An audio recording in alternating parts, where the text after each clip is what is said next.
Hello and you're welcome to the Big Tech Show with me, Adrian Weckler, the tech editor of the Irish and Sunday Independent. And this week we have two entrepreneurs from Cork who've done very, very well for themselves recently. Very interesting story to tell and an interesting company to boot. John Golding and Joe Lennon of Work Vivo, you're welcome to the podcast. Thank you, Thanks very much, Adrian. Great to be on. Now we're going to get into what the company does and your own story to date. I do note that you guys have been longlisted for the Ernst & Young Entrepreneur of the Year Awards. That's right. Yeah, probably something we didn't expect this early in our evolution. We've only launched our company 2 years ago. We founded 3 years ago, but we have made a lot of progress in those 2 years. So yeah, we're delighted. Well, I mean, I assume you're delighted, right? But what I really wanted to ask you about it was a couple of things. First of all, do you think if you progress, do you think you'll be told? Do you think you'll actually get a call earlier to turn up? To turn up where, right? I mean, I don't know. I wonder, because some award ceremonies, like I've personally been involved in award ceremonies where about 50-50, it's a total surprise when you turn up. And then the other 50, you're sort of told, you're either told that you've got it, or you're told to make sure that you're there, you know? Yeah, look, we'll go with the flow. We haven't been around that long, so we don't have any great expectations of winning anything. We're just delighted. We're genuinely delighted to be nominated. Actually, the EY, that whole program is very impressive, and it was actually interesting when the nominations were announced. I got a load of texts, and I know Joe was the same, just from people that had been nominated in previous years that were part of that EY alumni. And it kind of brought it home. There's a fantastic alumni that do seem to help each other out, add a lot of value. So no, we're thrilled. We're thrilled. Isn't it a kind of a funny reflection that, you know, we're in this brave new world where tech companies like your own are really taking over the industrial landscape, and yet at the same time, a relatively established fuddy-duddy-ish company like Ernst & Young, a great company, right? But they have an award ceremony, and it still has a lot of currency, you know.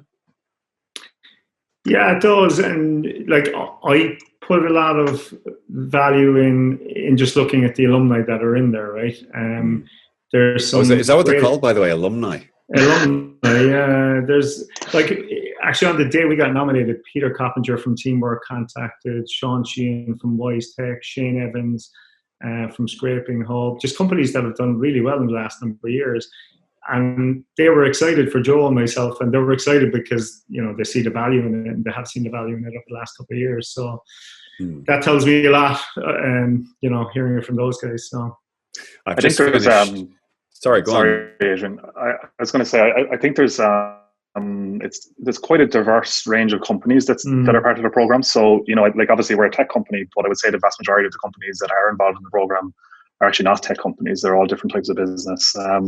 So yeah, it's really interesting. And we've had the opportunity to meet a lot of the other shortlisted people. Now, in the last few weeks, you announced a substantial funding round of 14.7 million euro, which is definitely a vindication for what you're doing.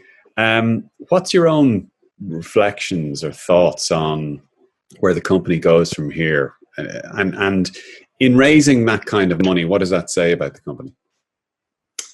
I'll let Joe jump in on this as well, but I suppose first of all, we're delighted we've raised it, right? It is it's a vote of confidence. We hadn't planned to raise any funding. We've been, I suppose Joe and myself come from a background of growing profitably, and we were both in core HR prior to starting WorkVivo, and that was our model, right? We grew a company profitably. So what in our DNA, it's not in our DNA to look for funding to grow. It's like the best funding you can get is from customers, right? Acquire customers, grow through that way.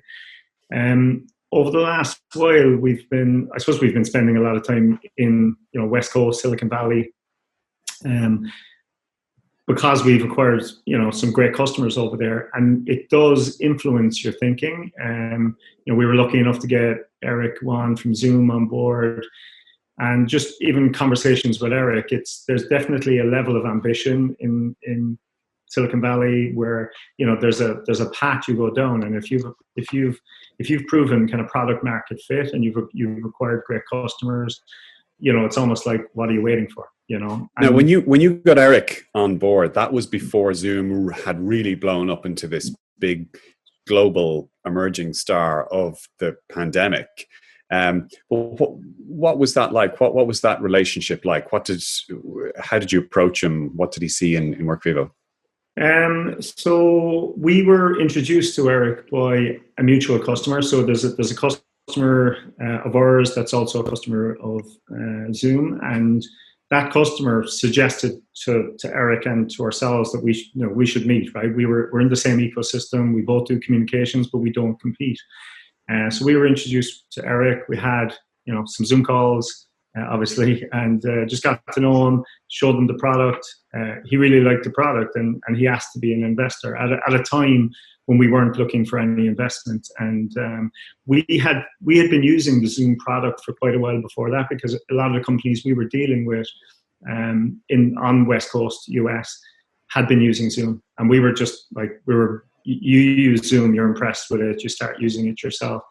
And we could see the momentum that was behind the company. So it was a great vote of confidence for us. We were massively excited. So of course we were going to say yes to that.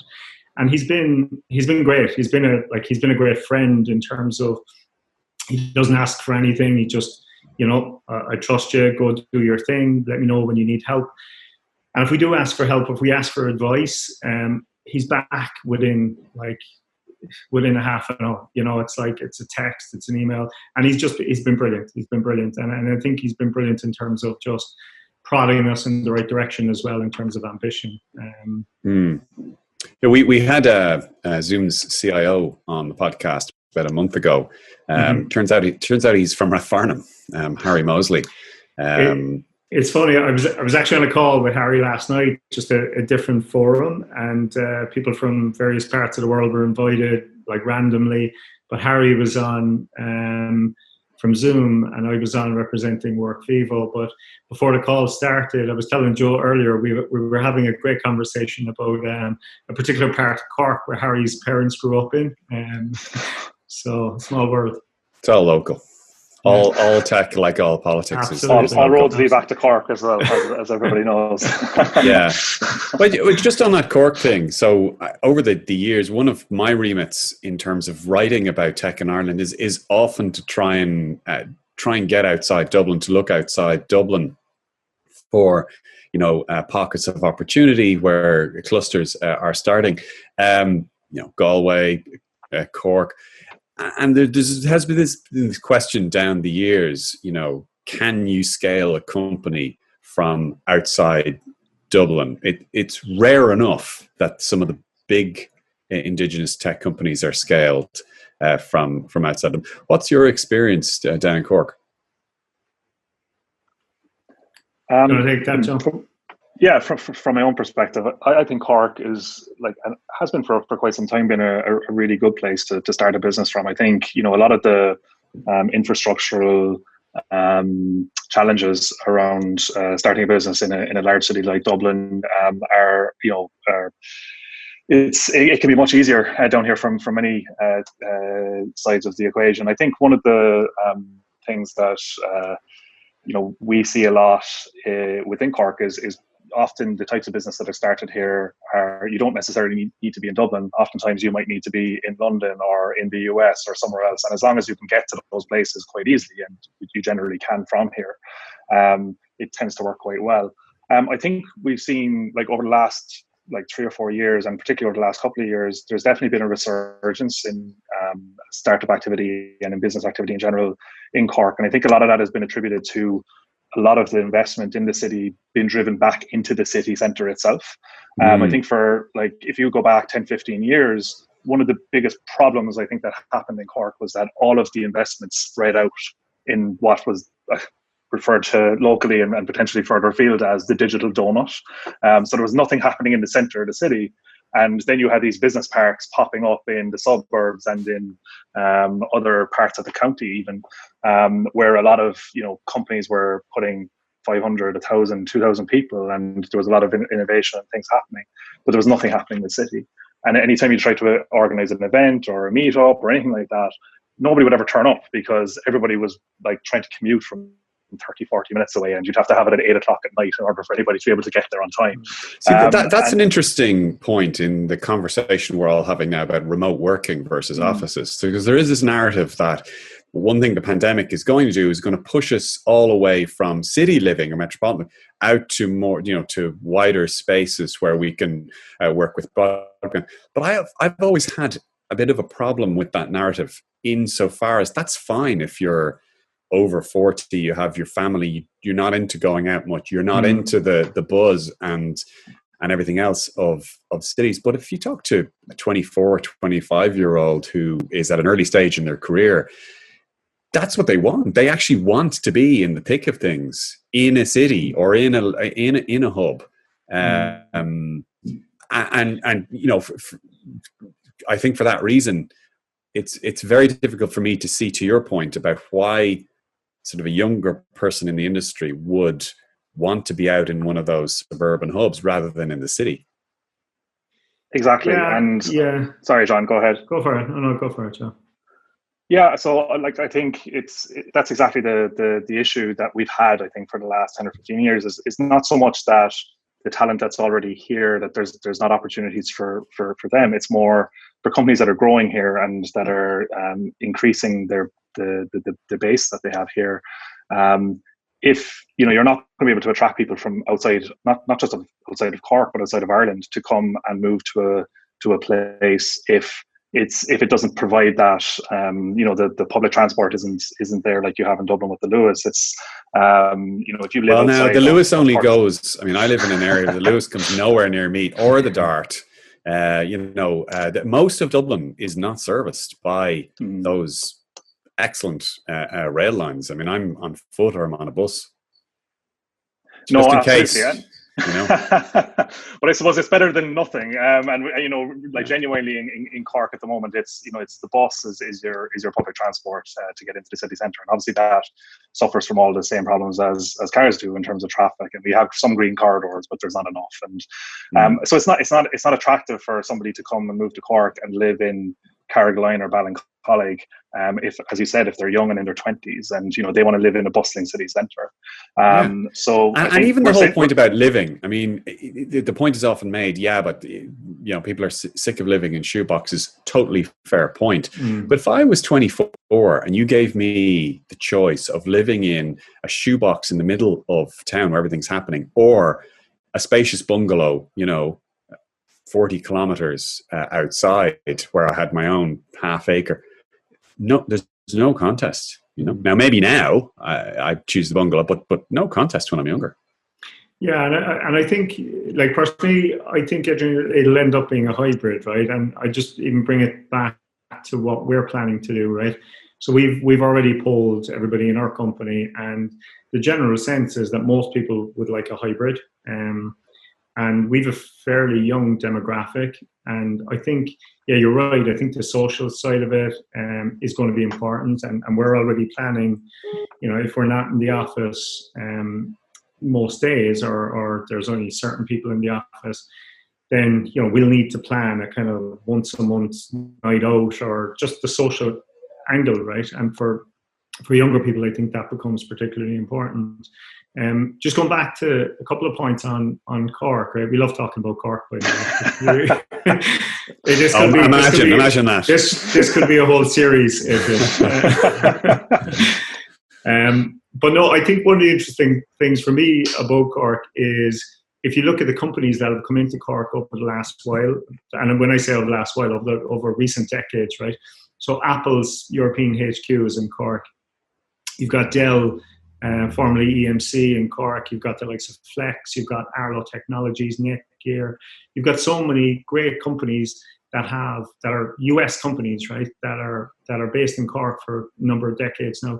And I think what that's done is, and I consider myself, very fortunate to have worked in a US multinational, but there are a lot of people in Cork who have worked in these multinationals, have ended up just working with Californian executives, East Coast executives, have built up experience, and for me, I consider myself fortunate to have seen what good looks like, right? You work in a US corporation that's, a market leader.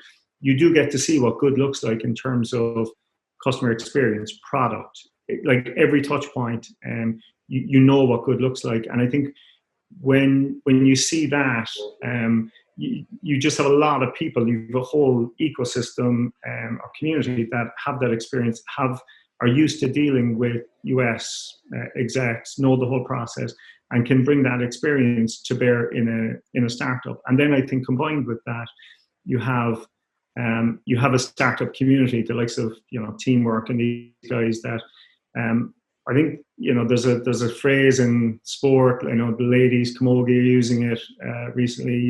You've got to see it to be it, and I think we're lucky enough to have seen great examples over the last number of years of companies that have done really well growing from Cork.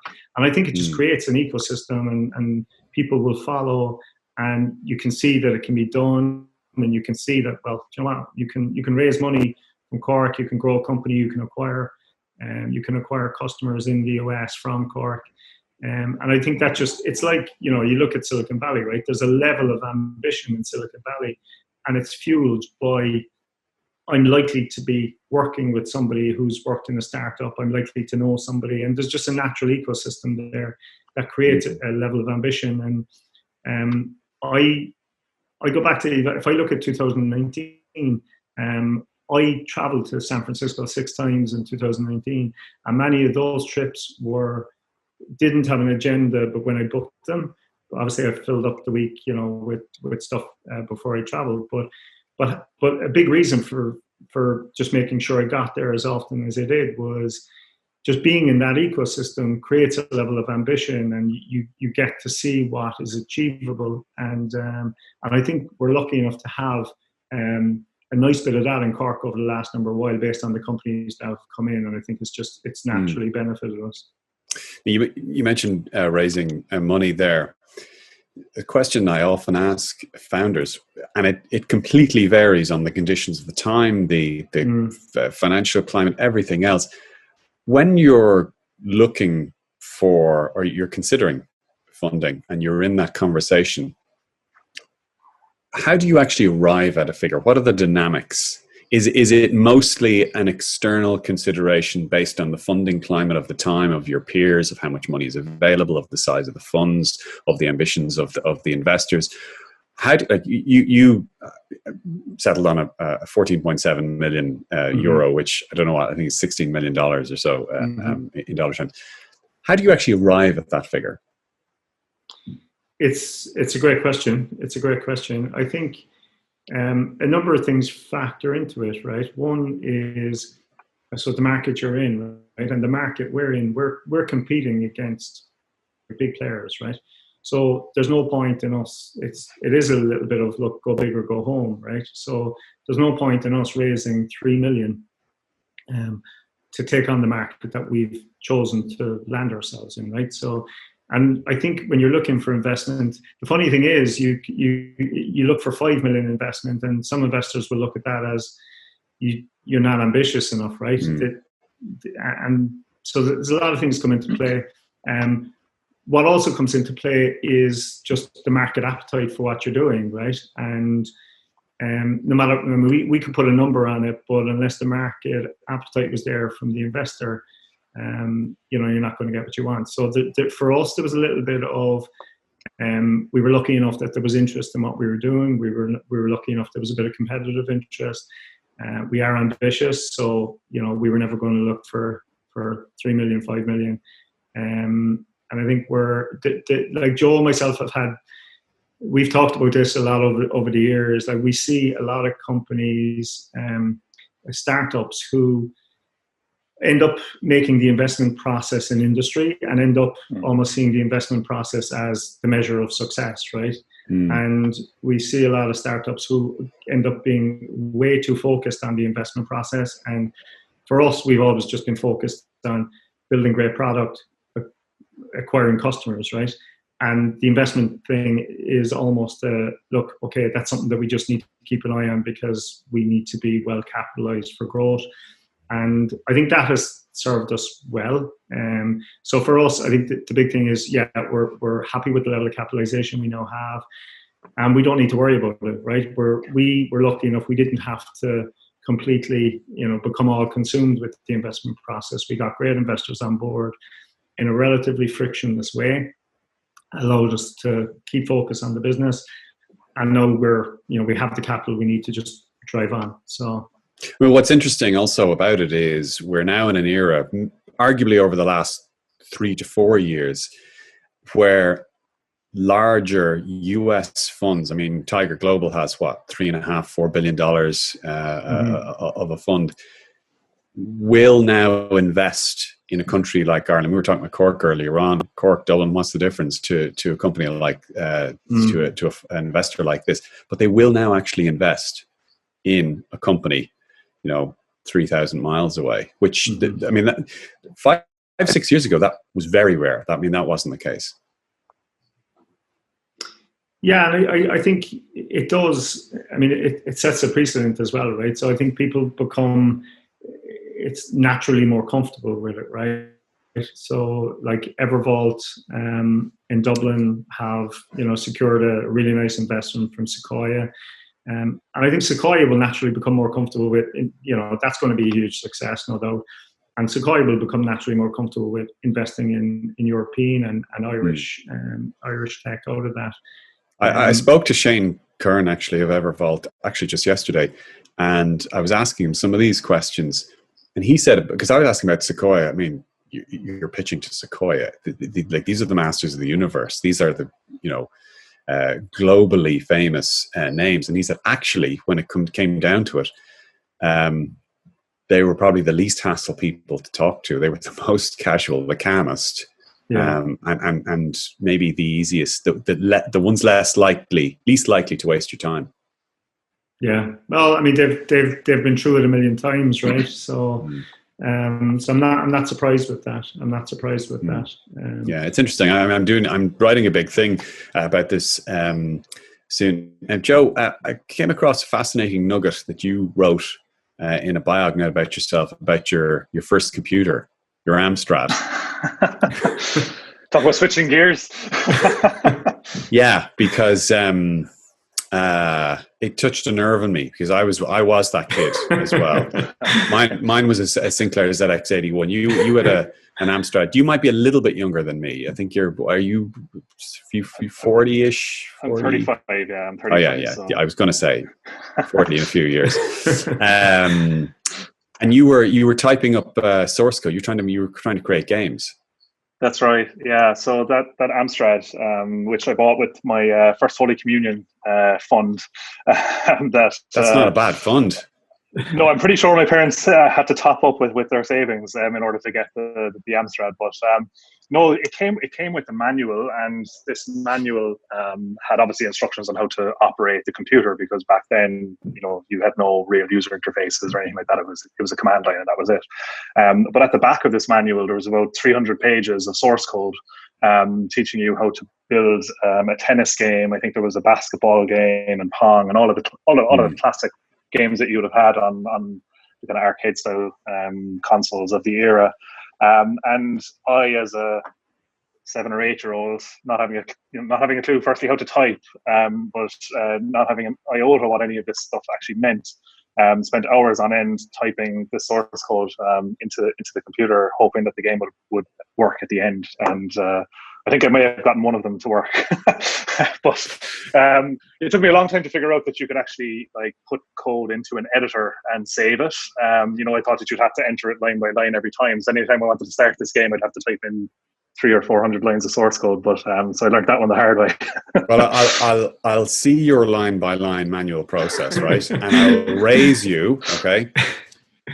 You probably don't remember. There was a computer called the ZX81. It was a Sinclair. Prior to the Spectrum. One of the distinguishing things about it was that it had a flat, hard keyboard. So it was like pressing down on a piece of cardboard, okay? But the other distinguishing thing is when you were doing that code, as I'm trying to do in BASIC or whatever else, every time you hit a character, not only would the entire line, but the entire screen had to refresh. So you hit A and the whole screen. So by the time you were down at your 60th line, like the screen would literally take about 4 seconds to refresh for each character. And yet I still managed to bang out something like a 400 line program, which didn't work. In the end. They never worked. No, never worked. But in terms of where you are now, and in terms of creating this company, and in terms of taking a tech perspective, how much did the tech inform what you're doing versus the kind of the real world communication problem that you would have become, very aware of in previous roles that you guys had? I think obviously tech plays a major part in our product and platform. I mean, it wouldn't exist if we didn't have the technology to support it, and obviously the knowings of how to build a product like this are very important. I do think though that like the most important thing for us when we set out, and John has spoken a little bit about our backgrounds, but I've been through startups where things have been done in the wrong order, where you've built a product and then you brought it to market and hope for the best and hope that customers are actually going to want it, right? So I mean, you can invest all of the effort and time into building great technology, but if there's no market for it, then it doesn't really matter, right? So we were very, very deliberate early on about making sure that we actually had a product, or we were building a product that the market wanted before we set out, right? So we ended up signing up our earliest pilot customers to come on board our journey with us before we ever had any product at all. So I think that tech influence and product influence in my own background has really been more of a means to an end rather than like a real driving force of it. So it like the driving force behind the functionality and the features of the product itself are really driven by what customers actually need and what we're hearing from the companies that we're working with. And then, we use that kind of product background and expertise to put that into effect. And I think, that's been something that's worked really well for us from the start is the dynamic that myself and John have in terms of the mix of skills that we have between us. So there's this, John would probably agree that there's very little overlap in terms of what we're strong at. Like John is really good on the customer facing side of things, on sales, on operations, and I'm a techie through and through, right? So I'm a product guy and never happier than when I'm swimming in code. And the combination of those two things have allowed us to attack this market with a mindset that's very, very customer driven, but with having the product chops to actually put it into practice. And I think that's worked really well for us. And ultimately, if your wildest dreams came true in the next few years, what level of penetration or engagement would I be using WorkVivos? Would typically? Yeah, I think absolutely. So the way we think about it, Adrian, is right now, if you're a CIO and you've got a greenfield site, right? We'd like to think that for your communication ecosystem, you'd be planning to use Zoom for your video meetings, conference, webinars. You're likely going to be used Slack for your real-time messaging, your transactional stuff, sharing a document, instant messaging somebody. And then for your bigger communication, for your what's going on in the company, you're using WorkVivo. And that's the way that's where we see ourselves. We see ourselves as, sitting alongside Zoom, sitting alongside Slack, and being the platform of choice for organizations where we're the center of the communication world for them. You can open up your Zoom, you can open up your Slack from there. But the bigger company messaging, what's going on in the company, the positive things that are happening, the recognition is all happening in WorkVivo. So yeah, we'd love to think you'll be on WorkVivo at some point. I think as well as that, like one thing we're seeing, like obviously there's a very strong focus right now on like employee communication, but I think, you know, companies have communication, they need to have strong communications, not just with employees, but obviously with partners and vendors, or like, so I could definitely see, for like your own example, Adrian, where, you know, would you be using WorkVivo at some point? I think the answer to that is absolutely. I think, you know, it's how organizations are communicating with everybody who's involved in, you know, bringing that company forward. So if that's a newspaper, or it's a radio, or anyone in there, and they're engaging with people, you know, they don't necessarily need to be an employee of the business. And we're seeing a lot of that particularly in the larger companies, where, you know, they engage with contractors, or they might have external vendors that they work with who are very close and work on projects with them, and actually bringing those users on board with WorkVivo as well. So yeah, I think our plans really are to become that, you know, that default offering in the space, that when you think of, you know, employee and workplace communications, you know, the first name that's off everybody's lips is WorkVivo, and that's really what we're trying to get to. I mean, the elephant you mentioned, onboarding. The elephant in the room is Microsoft. You talk about Zoom, talk about Slack.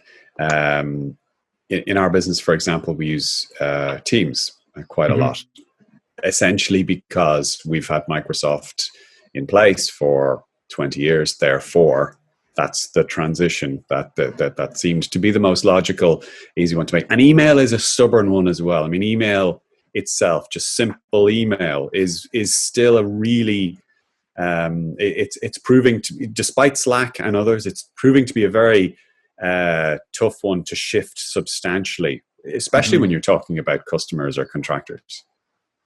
Yeah, so it's just a couple of comments on that. I suppose on email, firstly, Adrian.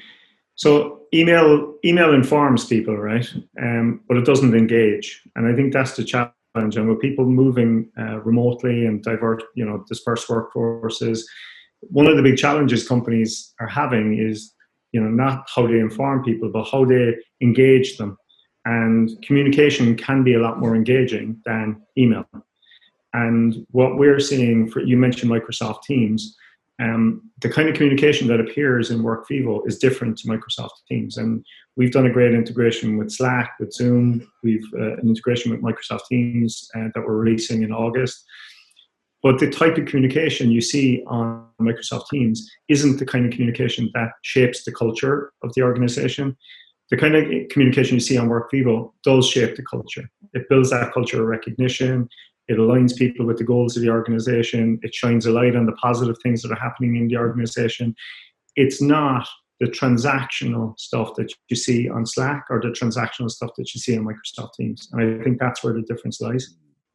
It's an interesting cultural conversation, a work culture conversation around a lot of this stuff. One of the advantages to email for a certain type of worker is exactly that lack of intense engagement. In other words, you can get something from your boss maybe, or from somebody else. You can actually let it sit for 15 or 20 minutes and in a very neutral way respond when you want, as opposed to that 15 or 20 minutes being weighted in some way, you know, positive or negative. Yeah, and I think, like, for us, we use the term, you know, transactional for the likes of Slack and Teams, or synchronous, right? Where there is an expectation. If you receive a Slack message, you're going to respond to it, right? On WorkVivo, the difference for our platform is you can log into WorkVivo, open up WorkVivo, where you've been out of the office for the last 2 days, 3 days, week, and as you're scrolling down through the activity feed, you're quickly catching up on what's been happening in the organization, and the good things that have been happening, the things that are shaping the culture, the positive things. And that's very different to the transactional kind of stuff that you're talking about with Slack. So it's more the asynchronous that that we're talking about. And broadcast messages, like if a CEO sends a broadcast message on email, it just doesn't have the same engagement as an update on WorkVivo. What we're seeing CEOs of companies that are using our platform, they're sending out video updates to people. There's, if an update has an image attached to it, it's just instantly more engaging. And it's not something you need to respond to, but it is something you can engage with. You can like, you can comment. And they're all the things that shape the culture and just, create a much more positive experience for colleagues. Fair point. Just before we wrap this up, so where do you see the next few years? You're well funded now. You've you know what you're doing. Is it now all about just trying to expand the commercial customers? Yeah, I think a couple of things. I think for us, we've enjoyed the experience up to now, right? So we're ambitious. We want to keep enjoying it. We're in the mix. We're in an ecosystem where there's big competitors out there, but we want to take it as far as we can take it. What that looks like, we're not going to predefine what success looks like. I think success for us is that we take it as far as we can take it. We've got great momentum. We've got, we're well capitalized now. So the ingredients are there for us in terms of, we've shown we can acquire like fantastic customers in the US and real enterprise customers. So the ingredients are there. And I think the intention, Adrian, is we're going to continue to enjoy it and see how far we can take it. Yeah. And Joe, I trust you have a nicer computer now. I do. Yeah, I'm on a 16-inch MacBook Pro these days, so I'm very stereotypical. So non-butterfly keyboard, the new keyboard. Oh yeah, my command key gave up on me there a few weeks back, so we had to go to the latest version. But it's a nice piece of kit, but I'm very stereotypical. Your typical developer there. Well, listen, guys, it's been a pleasure having you on. Kind of fascinating story. I hope to talk to you again soon at some point. Hope you'll come back and let us know how you're getting on. But for the moment, John Golding, Joe Lennon, co-founders of WorkVivo, thank you very much for joining the podcast. And that is all we have time for this week on The Big Tech Show with me, Adrian Weckler, the tech editor of The Irish and the Sunday Independent. We'll be back exactly the same time next week. Talk to you then. Bye-bye.